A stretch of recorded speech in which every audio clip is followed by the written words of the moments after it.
مفتی محمد فاروق القادری صاحب، مفتی صاحب یہ بتائیے کہ اسلام میں ماموں اور خالہ کے جو رشتے ہیں ان کا کیا احترام اور کیا اہمیت بیان ہوئی ہے؟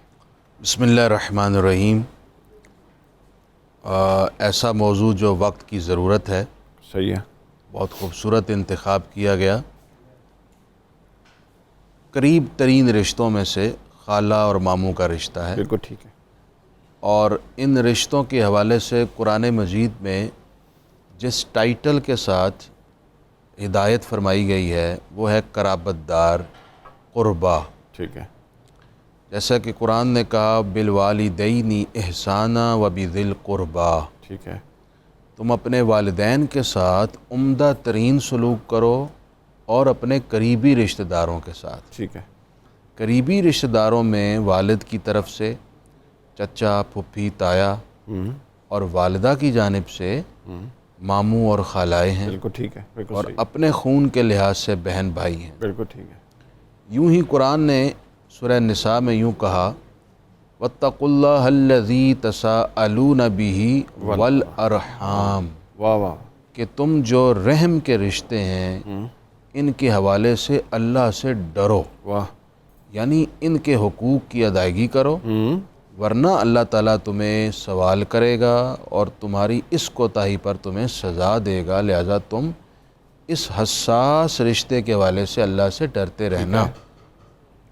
قرآن مجید نے ایک اور مقام پر یوں کہا وَآتِي ذَا الْقُرْبَى حَقَّهُ، کہ تم اپنے قریبی رشتہ داروں کو ان کے حق ادا کرو۔ ٹھیک ہے، ان حقوق میں سے متعدد حقوق ہیں، ان سے ریلیشن قائم رکھنا، ان کی رسپیکٹ کرنا، ٹھیک ہے، ان کی خوشی غمی میں شریک ہونا، ان کی توہین نہ کرنا، ٹھیک ہے، ان کی تذلیل نہ کرنا، اور ان کے خدمت میں گاہے بگاہے حاضر ہوتے رہنا۔ ٹھیک ہے، اگر وہ ضرورت مند ہیں اور آپ صاحب حیثیت ہیں تو ان کی مالی امداد کرنا، یہ سارے ان کی رسپیکٹس ہیں، حقوق ہیں، جس کو قرآن کہہ رہا ہے کہ تم ادا کرو۔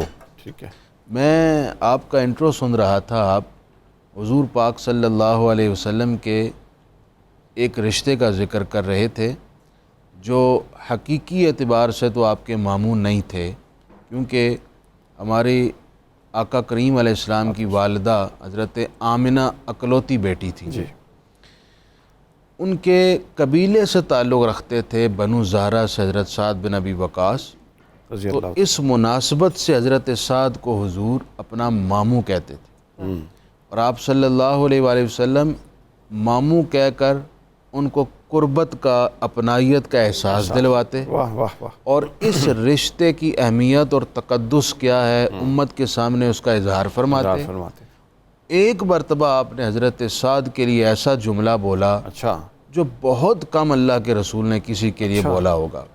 وہ کیا جی؟ جنگ احد تھی، ٹھیک ہے، تو حضرت سعد بن ابی وقاص کو حضور تیر اٹھا اٹھا کر پکڑا رہے تھے اچھا، اور فرما رہے تھے کہ اے سعد تیر پھینکو، فدا کا ابی و امی، تجھ پر میری ماں اور میرے باپ قربان ہو جائیں، تم تیر پھینکو۔ واہ، یہ حضور نے اس شخص کے لیے کہا جسے حضور ماموں کہا کرتے ہیں۔ ماموں کا، تو آپ ان لفظوں کی نزاکت سے احساس کر سکتے ہیں کہ یہ کتنا عظیم رشتہ ہے، کتنا مبارک رشتہ ہے۔ حضور علیہ السلام نے ان کے لیے یہ بھی فرمایا کہ اگر کسی کا ایسا ماموں ہے فَلْيُرِنِي امْرَأٌ خَالَ، تو لائے اور لا کر مجھے دکھائے اگر کسی کا ماموں میرے ماموں سعد بن ابی وقاص جیسا ہے۔ ایک اور جملہ جو حضور نے ان کے لیے فرمایا وہ بھی میں سنائے دوں۔ حضور نے ان کو دعا دی تھی اچھا، کہ اے اللہ استجب دعوتہ وسدد سہمہ، اے اللہ جو دعا سعد کرے وہ قبول کر لے، واہ، اور جو تیر یہ پھینکے وہ ہمیشہ اپنے ٹارگٹ پہ لگے۔ واہ، حضرت سعد بن ابی وقاص جو دعا کرتے قبول ہو جاتی، اور صحابہ اکرام ان سے دعائیں کرانے آتے تھے، تو بنتا ہے، اور تیر کے ٹارگٹ کو اچیو کرنے کا یہ عالم تھا کہ آپ ادھر دیکھتے ہوئے بھی تیر پھینک دیتے نا ٹارگٹ کی نیت کر کے، تو وہ تیر جا کر اپنے ہدف پر لگتا تھا۔ کیا بات، رسول اللہ علیہ السلام نے یہ ساری محبتیں، اپنائیتیں، عظمتیں، شفقتیں اپنے ماموں کو دے کر ہمارے لیے ایک رول ماڈل بنایا ہے کہ ہم ماموں کو ایسی ریسپیکٹ پیش کریں۔ کیا بات، بے شک، بہت شکریہ۔